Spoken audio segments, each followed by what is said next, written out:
Hey everybody, so today we are going to talk about medication.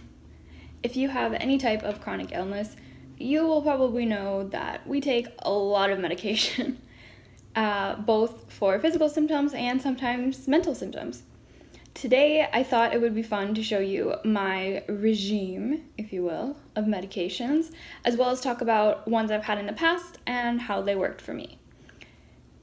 Disclaimer here, I am not a doctor or a pharmacist, and it's important to note that everybody processes medications differently. So just because this medication works for me doesn't mean it will work for you, and vice versa. But I thought it would be nice to share my story and show it off. Also, I don't know, I think it's kind of interesting. If you've seen Jessica Kelgren-Fozard's video about her pill regime, I think it's called What Keeps Me Going, which I found really funny. You will know that it's just kind of interesting to see, you know? Now, at my old apartment, I had a drawer that I referred to as my drug drawer, and this is where I kept all the prescriptions that I had ever been prescribed, so whether they were ones I was actually taking or ones that didn't work but I didn't have any way to dispose of them. Since I moved, they have been disposed of, so I unfortunately cannot show you all the medication that I've ever been prescribed, but I can show you what I have, and honestly, this is probably better because I was starting to feel like I could be a drug dealer. Not that I would, but when you have a drawer you call your drug drawer that is pretty much full to the brim of medication, you start to wonder. Alrighty, so I take a total of 7 different medications. Some of them I take multiple times a day, which I will explain, and I will explain their uses as well. I have them all in front of me, but I couldn't figure out an angle to show them and me. So you're just gonna see this one, which is gabapentin. So gabapentin, as you may know, it's kind of like a wonder drug. It was developed as anti-epileptic. Yeah, anti-epileptic. That's hard to say. So it was developed as an anti-epileptic, but is also generally prescribed for anxiety and long-term nerve pain. So I have an anxiety disorder, if you didn't know. I do, but this was prescribed to me for pain. At the moment, these are 300 milligram capsules, and I have just changed. So my pain management specialist told me to take 2 of them, so 600 milligrams, 3 times a day for a total of 1,800 milligrams, which sounds like a lot, but the highest normal dose of gabapentin possible in a day is 3,600, so it's really just half of that. So I was doing that, but I recently saw a psychiatrist because I've been having some sleep issues. If you have any experience with that, please help. I'm desperate. And he recommended that I take simply 300, 300, and then 1,200 at night to knock me out. That hasn't been working at all. So fun fact, people with ehlers-danlos syndrome often metabolize medication differently than other people. So I'm gonna try and get tested for that because I don't know, but I can tell you that taking 1,200 milligrams of gabapentin, which I'm pretty sure would knock out the average person for like a day, does nothing to me. I don't feel it at all, which is pretty weird. But yeah, so when I wake up in the morning, I take, at the moment, 1 of these capsules, and yes, this is a massive bottle because I take so many a day. And then I combine that with this, which is midodrine hydrochloride. I think I'm saying it, yeah, hydrochloride. And that is, it doesn't actually say the quantity, it just says, 5 milligrams, there we go. So this is a blood pressure raiser. There's definitely a better term for that, but I don't know what it is, because my blood pressure is generally quite low. Now, it's been a little bit weird because sometimes my cardiologist says I do have POTS, and sometimes he says I just have orthostatic hypotension. I have done tests at home that, based on the guidelines for POTS, show I have it and that my blood pressure doesn't drop too low, but my heart rate goes really high when I stand, and then the blood pools in my feet, and it's not great. I'm wearing compression stockings right now. We'll see how it goes. So yeah, originally I was prescribed by him a beta blocker, which lowers your blood pressure, and then fludrocortisone, which is meant to raise your blood pressure. I stopped the beta blocker pretty quickly because it lowered my blood pressure so much I could barely function It was similar to walking in molasses, I would say, and everything was spinning. So not really good for functioning. And then the fludrocortisone didn't really do anything, except it made my legs swell, and I got even more bruises than normal, including under my fingernails, which is pretty weird. So we stopped that, and now we have the Midodrine. I don't know if it's doing anything.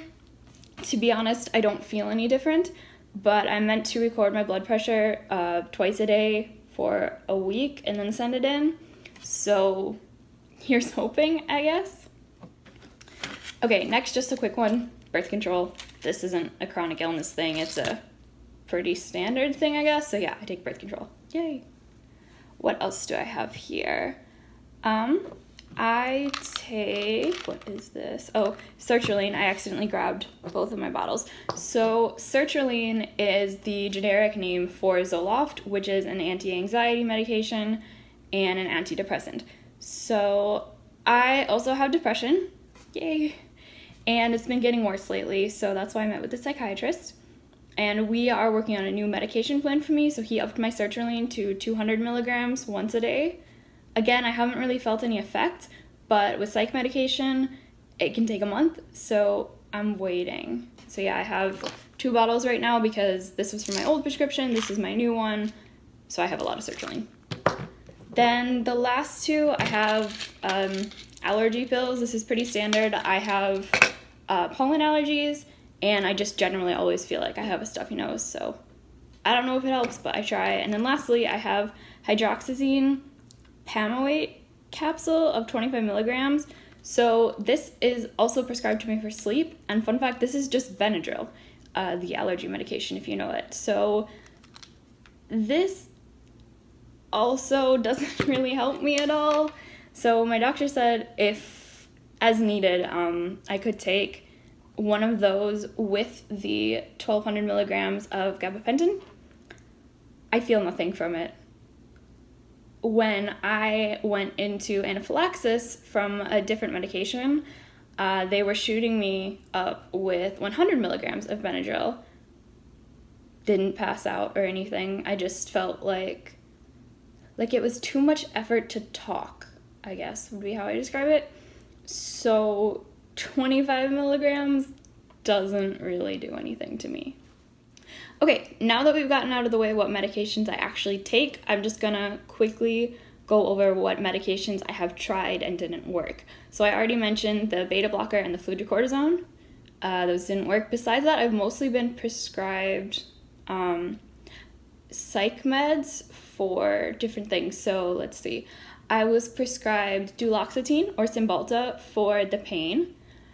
That made me suicidal, so I stopped after a week. And the withdrawal symptoms were horrible. I thought I was going to die. Honestly, it was like what I imagine a heroin withdrawal would be like shaking, sweaty, nauseous, laying in bed. It was just horrible. So yeah, I'm never going on that again.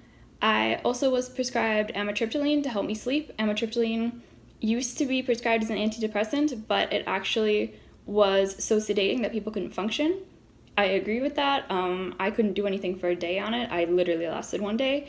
And I read somewhere that amitriptyline has now been shown to cause long-term memory problems with prolonged use. So probably a good thing I'm not on that one. Ooh. And then lastly, as far as I can remember anyway, yeah, I don't think I've been prescribed anything else. I was prescribed citalopram for anxiety, and that gave me constant nightmares, which was pretty weird. Like, I'd have 4 or 5 a night. So yeah, I stopped that too.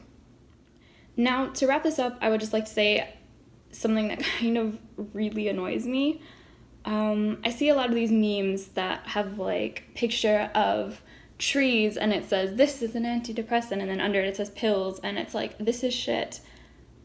Don't do that. I know people have differing opinions on pharmaceutical companies and medication and things like that, but when you post those memes, it A, makes people who take that kind of medication feel like shit, and B, could possibly encourage someone to go off their medication and then go in the forest or whatever to try and feel better.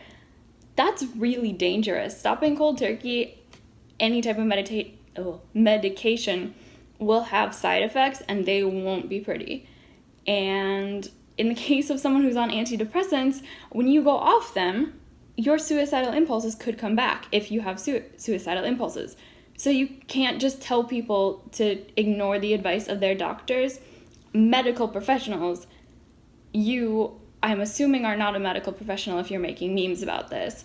So encouraging other people to do that. So then it makes me feel ashamed to have to take medication, because I take some of my medication 3 times a day, which means I have to take it in public. And then I'm like, oh my God, is everyone judging me? Do they think I'm a druggie, sort of thing?